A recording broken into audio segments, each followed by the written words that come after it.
좋으신 주님의 은혜와 평화가 이 시간에도 우리들과 함께 하시기를 바랍니다. 설교에 앞서서 제가 아는 교회를 소개하고 말씀을 시작할까 합니다. 제가 아는 목사님 중에서 개척의 은사가 있으신 분이 있으십니다. 이 목사님께서 개척하신 교회의 이야기입니다.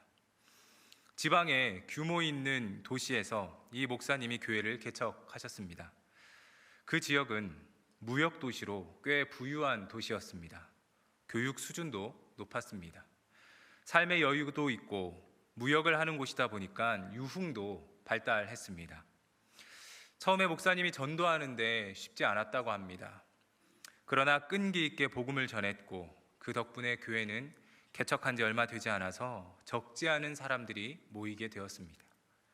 교인 대부분은 초신자로서 신앙에 대해서 잘 모르지만 목사님의 열정적인 설교를 통해서 교회에 등록하게 되었다고 합니다. 그렇게 목사님과 성도들은 신앙의 열심을 내면서 믿음 생활을 잘 했습니다. 그런데 열심히 목회하던 목사님에게 중요한 업무로 교회를 잠시 비우게 될 일이 생겼습니다. 목사님은 마음 한편에 두고 온 교회가 너무나 걸렸습니다. 그래서 이 일을 빨리 마치고 빨리 교회로 돌아가야 되겠다는 그 생각만 하고 있었는데 그때 교회에서 연락이 왔습니다. 교회에 큰 문제가 생겼다는 것입니다. 내용을 들어보니 목사님이 잠시 자리를 비우자 성도 중에 일부가 목사님을 비난하며 불만을 성도들에게 쏟아 놓았다고 합니다. 목사님의 목회가 자기 스타일에 맞지 않는다는 것입니다. 자기는 요즘 유튜브에 뜨는 아무개 목사님 같은 분이 참 목자라고 그렇게 성도들을 선동했다고 합니다. 그것이 계기가 되어서 성도들이 어떤 목사님이 더 낫다, 어떤 목사님이 더 능력이 있네를 두고 서로 편이 갈라져서 다투게 되었습니다. 그뿐 아니라 초신자들이 대부분인 교회에서 신앙생활 좀 했다는 사람들이 나서서 이 집사님은 믿음이 약하다, 저 성도는 기도에 능력이 없다, 저 사람보다는 자신이 영적으로 훨씬 더 우위에 있다 라고 말을 하면서 성도들의 신앙을 비교, 평가하기도 했습니다. 이 일로 성도 간의 싸움이 커졌는데 서로 고소고발하면서 법적 시비까지 넘어가게 되었습니다. 거기에다 성도들 사이에 불륜 이야기까지도 들려지게 됐습니다. 목회자에 대한 신뢰성 상실, 성도들 사이의 분쟁, 영적 은사에 대한 비교와 평가, 성도들 사이에 있는 고소와 고발, 거기에 음행 문제까지. 여러분 진짜 문제 많은 교회이지 않습니까? 그런데 이 교회가 바로 고린도 교회입니다. 고린도서를 읽어보면 문제가 많은 교회라는 것을 우리는 보게 됩니다. 고린도 교회는 바울이 2차 전도 여행 때 세운 교회입니다. 바울은 고린도에서 1년 6개월을 머물면서 그곳에 교회를 개척했습니다. 바울은 그곳에서 브리스길라와 아굴라 부부를 만났고 이들과 함께 천막 만드는 일을 하면서 회당에서 복음을 전했습니다. 바울의 전도를 통해서 상당수의 유대인과 하나님을 경외하는 자들이 예수님을 믿게 되었습니다. 그런데 점점 믿는 사람들이 많아지자 유대인들이 들고 일어나서 바울을 비방하고 박해했습니다. 그러자 바울은 예수님을 믿게 된 사람들을 회당에서 분리하여서 디도 유스도의 집에 교회를 따로 세웠습니다. 바울은 1년 반을 이곳에서 사역하면서 하나님의 말씀을 가르친 후에 다시 안디옥 교회로 돌아갔습니다. 이처럼 고린도 교회는 바울의 남다른 헌신과 열정으로 세워진 교회였습니다. 고린도 지역에 대해서 잠시 말씀을 드리면 고린도는 아가야 지방을 관할하는 로마 총독의 본부가 있었고 고린도의 인구는 아테네를 능가해서 사실상 그리스의 중심 역할을 하고 있었습니다. 그리고 고린도는 그리스 중부와 펠로폰네소스 반도를 다리처럼 연결하는 그런 지역에 위치했습니다. 고린도를 중심으로 해서 오른쪽에는 에게해가 있고 왼쪽으로는 지중해를 끼고 있는데 그래서 고린도는 해상 무역의 중심지이기도 했습니다. 활발한 상업과 무역으로 도시는 부유했고 상업의 발달로 사람들의 왕래가 많았습니다. 거대 상업 도시들이 그러하듯이 고린도 역시 다양한 외부 문화에 개방적이었는데 그리스인, 로마인, 동방인 등 여러 종족들이 모여 살다 보니까 종교적 혼합주의와 타락상이 심각했습니다. 고린도는 특히 아프로디테 여신을 섬겼는데 신전에는 1000여 명이 넘는 성창이 있었고 사람들은 그들과 육체적인 관계를 즐기면서 우상 숭배와 함께 성적 타락을 일삼았습니다. 이러한 도시의 영향을 받아서 고린도 교회 안에도 비슷한 문제들이 발생했습니다. 세속화된 도시의 영향으로 성도들도 세속화되어 버린 것입니다. 지금 이런 상황에서 바울은 고린도 교회에 편지를 보냅니다. 만일 여러분들이 바울이라면 뭐라고 편지를 보내시겠습니까? 뭐라고 쓰시겠습니까? 정신 차려라. 너희가 어떻게 그럴 수 있냐? 복음을 가르쳤는데 왜 변화가 없냐? 아마 저라면 차라리 이렇게 좀 훈계하는 말을 좀 많이 적었을 것 같습니다. 오늘 본문은 바울이 보낸 편지의 첫머리입니다. 바울이 교회의 문제를 바로잡기 위해서 지금 가장 먼저 이야기하는 것이 있습니다. 그것은 바로 정체성입니다. 바울은 편지의 첫머리에 바울 자신은 누구인지, 그리고 이 편지를 보고 있는 당신들은 누구인지, 그리고 교회는 무엇인지에 대해서 이야기합니다. 바울은 세상을 쫓아 타락하고 음행하며 우상을 숭배하는 그들이 누구인지를 깨닫는 것이 중요하다고 생각한 것입니다. 그래서 그는 자신이 누구이고 당신들은 누구인지에 대해서 가장 먼저 이야기합니다. 1절 말씀을 한번 보시면 하나님의 뜻을 따라 그리스도 예수의 사도로 부르심을 받은 바울과 형제 소스데네는 말씀합니다. 여기서 바울은 자신이 누구인지에 대해서 먼저 밝힙니다. 바울은 자신을 하나님의 뜻에 따라 그리스도 예수의 사도로 부르심을 받은 자다라고 말합니다. 사도는 초대교회에서 특별한 직책입니다.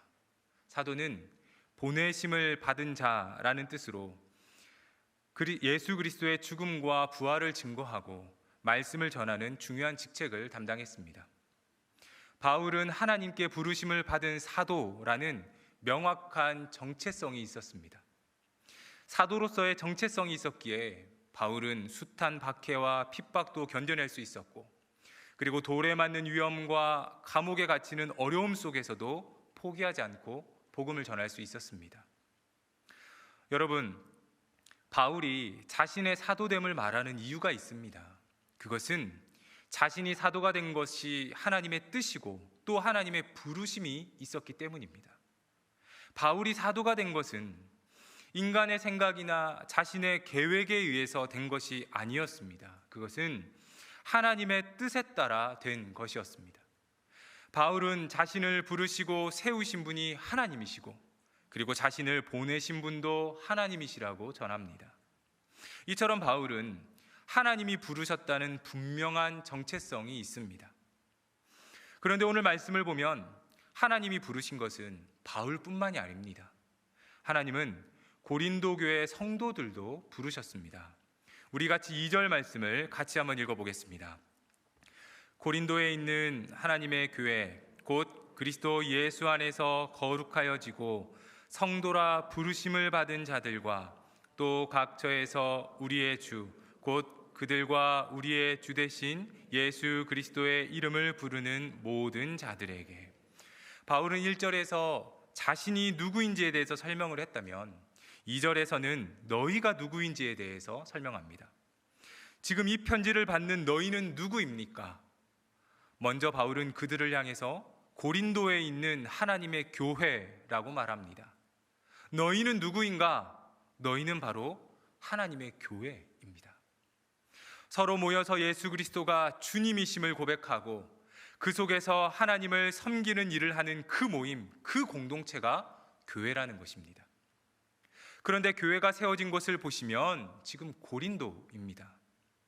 고린도라는 지명과 하나님의 교회라는 명칭이 나란히 언급된 것은 그 의미가 적지 않습니다. 고린도는 앞에서 설명드린 대로 세속화된 곳입니다. 우상 숭배가 만연하고 음란하고 타락한 그곳에 하나님의 교회로 그들이 세워졌다는 것입니다. 당신들은 고린도에 있는 하나님의 교회입니다. 남들의 눈에는 뭔가 부족해 보이고 예수 믿은 지 얼마 되지 않아서 연약해 보이고 작게 보일지라도 당신들은 하나님의 교회입니다. 당신들은 세속적이고 타락한 고린도에서 하나님의 부르심을 받고 세워진 교회입니다. 당신들은 고린도의 희망입니다. 당신들은 고린도를 살리고 생명을 전하는 중요한 사람들입니다. 바울은 그렇게 고린도 교회 성도들에게 전하고 있는 것입니다. 그리고 바울은 이어서 말하기를 너희는 하나님의 교회 곧 그리스도 예수 안에서 거룩하여지고 성도라 부르심을 받은 자다라고 전합니다. 너희는 누구인가? 하나님의 교회인데 곧 그리스도 예수 안에서 거룩해지고 성도로 부르심을 받은 자라는 것입니다. 너희는 예수 안에서 거룩해진 자입니다. 거룩함이 무엇입니까? 그것은 하나님께 구별하여 바쳐진 것입니다. 여러분, 돈을 한번 생각해 보십시오. 돈은 세속적이고 물질적입니다. 하나님을 대적할 만한 힘도 있습니다. 그러나 그것을 하나님의 것으로 구별하여서 하나님께 드리게 될 때 그것은 거룩하게 됩니다. 돈 자체가 거룩한 것이 아니라 하나님 앞에 봉헌된 것이기에 거룩합니다. 이것은 인간도 마찬가지입니다. 누가 거룩한 사람입니까? 하나님께 삶을 바친 사람이 거룩한 사람입니다. 자신의 삶을 이 세상의 가치와 기준으로 살지 않고 하나님이 기뻐하시는 일에 동참하여 살아가는 것이 거룩한 삶이요 거룩한 사람입니다. 너희는 누구인가? 하나님께 드려진 거룩한 사람이라고 바울은 전합니다. 그리고 바울은 너희는 성도로 부르심을 받은 자다라고 말합니다. 이 편지를 보는 너희는 성도로 부르심을 받았다라는 것입니다. 바울은 자신뿐만 아니라 고린도 교회 성도들도 하나님의 부르심을 받은 자라고 말씀합니다. 원어상에서도 바울이 부르심을 받다라고 말할 때 사용하는 단어와 고린도 교회 성도들로 부르심을 받았다라고 할 때 사용하는 단어가 동일합니다. 이것은 하나님이 바울을 부르신 것과 고린도 교회 성도를 부르신 것에는 차이가 없다는 말입니다. 바울은 특별한 부르심이 있었고 고린도 교회 성도들은 부르심이 덜 있었고 이런 것이 아닙니다. 바울을 사도로 불러주신 하나님은 고린도 교회 성도들도 성도로 부르신 것입니다. 성도 여러분, 이것은 우리에게도 큰 깨달음을 줍니다. 지금 여기서 설교하고 있는 저만 하나님께 부르심을 받은 것이 아닙니다. 목회를 전문적으로 하는 목회자들만 하나님의 부르심을 받은 것이 아닙니다. 이 자리에서 하나님께 예배하는 모든 성도 한 사람 한 사람이 하나님께 부르심을 받았습니다. 이 시간 하나님께 예배하는 우리 모두를 하나님은 성도로 불러주셨습니다. 하나님은 하나님의 사역을 위해서 사람을 부르십니다. 그런데 하나님의 부르심을 받는다는 것은 목회자만 받는 것이 아닌 것입니다. 하나님은 성도 한 사람 한 사람을 부르시고 세우십니다.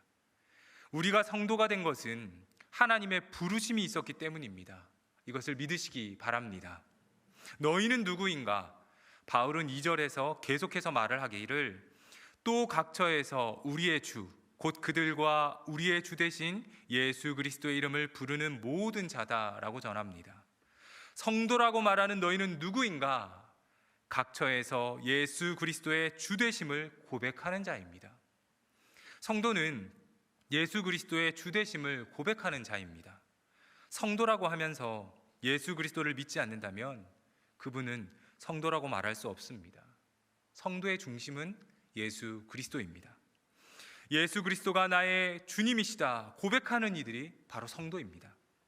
우리가 이 자리에 모인 이유도 예수 그리스도가 우리의 구주이시기 때문에 모인 것입니다. 여러분, 오늘 이 자리에 왜 오셨습니까? 우리는 취향이 같아서, 같은 정당을 지지해서, 친목을 위해서, 아니면 종교적인 의무감 때문에 모인 것이 아닙니다. 예수 그리스도가 우리의 구주이시기 때문에 모인 것입니다. 성도는 누구입니까? 바로 예수 그리스도의 주되심을 고백하는 자, 바로 그 사람이 성도입니다.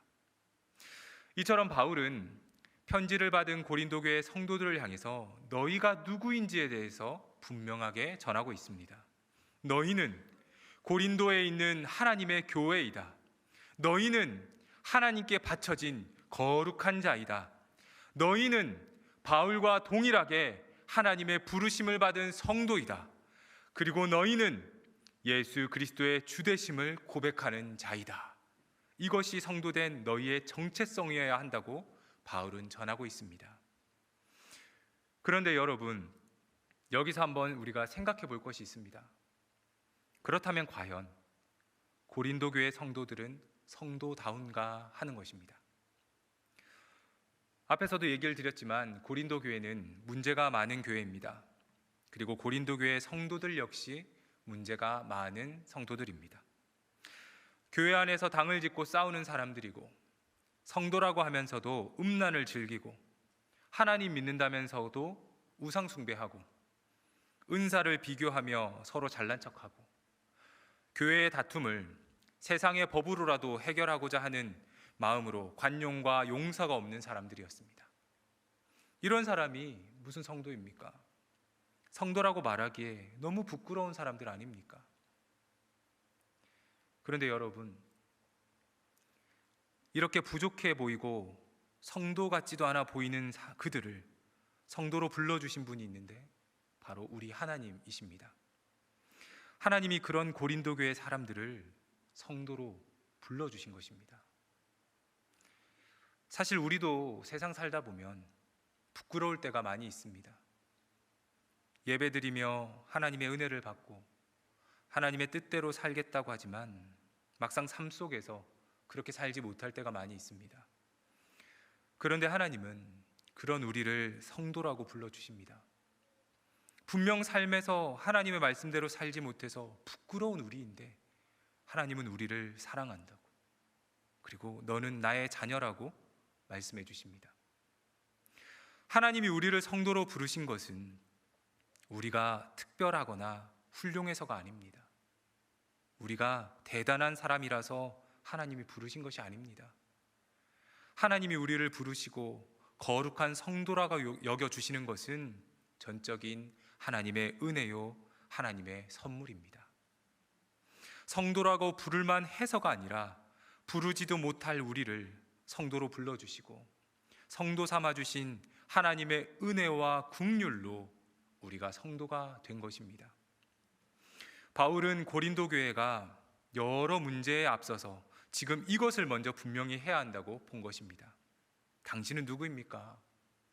하나님께서 그리스도 예수 안에서 거룩하도록 불러주신 성도입니다. 나는 하나님이 부르신 성도이다. 내가 성도가 된 것은 부르심을 받을 자격이 있어서 된 것이 아니라 자격이 없는 나를 불러주신 하나님의 은혜로 성도가 되었다. 바울은 고린도 교회 성도들에게 바로 이 믿음이 필요하다고 보았고, 그래서 편지의 첫머리에 성도로서의 정체성에 대해 언급하고 있는 것입니다. 믿음으로 살아가기 쉽지 않습니다. 세속화된 세상에서 성도로 살아가기가 참 힘이 듭니다. 그런데 바울은 그런 우리들에게, 그리고 세상에서 성도로 살아가는 이들에게 축복의 기도를 빌어줍니다. 3절 말씀입니다. 하나님 우리 아버지와 주 예수 그리스도로부터 은혜와 평강이 있기를 원하노라. 고린도에서 하나님의 교회로 살아가는 당신이 얼마나 힘들고 외로운 줄 압니다. 그런 당신에게 하나님 우리 아버지와 주 예수 그리스도께서 내려주시는 은혜와 평강이 있기를 바랍니다. 바울은 고린도 성도들을 향해서 이러한 주님의 축복을 빌어줍니다. 바울의 이 축복의 기도가 오늘 성도로 살아가는데 힘들고 어려운 분들에게 위로가 되셨으면 좋겠습니다.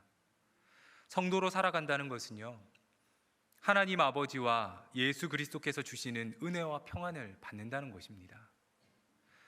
삶에서 치열하게 말씀으로 살려고 노력하는 성도 여러분, 가정에서 홀로 신앙생활 하느라 외롭고 힘든 성도 여러분, 어려운 중에도 신앙을 지키기 위해서 고군분투하시는 성도 여러분, 하나님 우리 아버지와 주 예수 그리스도의 은혜와 평강이 있으시기를 바랍니다. 설교를 마무리하겠습니다. 바울은 고린도 교회 성도들을 향해서 성도로서의 정체성을 분명히 전하고 있습니다. 여러분, 우리는 성도입니다. 우리는 세상 속에서 세워진 하나님의 교회입니다. 우리는 하나님께 드려진 거룩한 존재입니다. 하나님은 우리를 성도로 불러주셨습니다.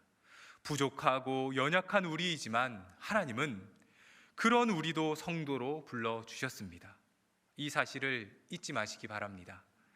우리가 누구인지, 그리고 우리를 성도로 불러주신 분이 누구이신지를 기억하시면서 하루하루의 삶을 기쁨과 감사로 채워가시는 주사랑교회 모든 성도님들이 되시기를 주님의 이름으로 축복합니다. 기도하겠습니다. 언제나 은혜와 사랑을 주시는 하나님 아버지, 주님의 크신 사랑과 은혜에 감사합니다. 성도라 부르기에도 부족한 고린도 교회 성도들을 주님께서 성도라 불러주시고 하나님의 교회로 세우신 것처럼 오늘 우리도 그러한 동일한 하나님의 은혜 가운데 있는 줄을 믿습니다. 이 세상에 살면서 믿음을 지키느라 힘들고 지칠 때에 우리 주님이 주시는 은혜를 기억하게 하시고 세상의 것에 유혹이 찾아올 때에 성도라는 정체성을 분명히 하며 이겨낼 믿음을 주옵소서. 우리를 성도로 부르신 주님의 계획하심 안에 거하며 하나님의 사람이라는 믿음의 정체성을 가지고 날마다 승리하며 살아가게 하옵소서. 오늘도 우리와 함께 하시는 우리 구주 예수 그리스도의 이름으로 기도합니다. 아멘.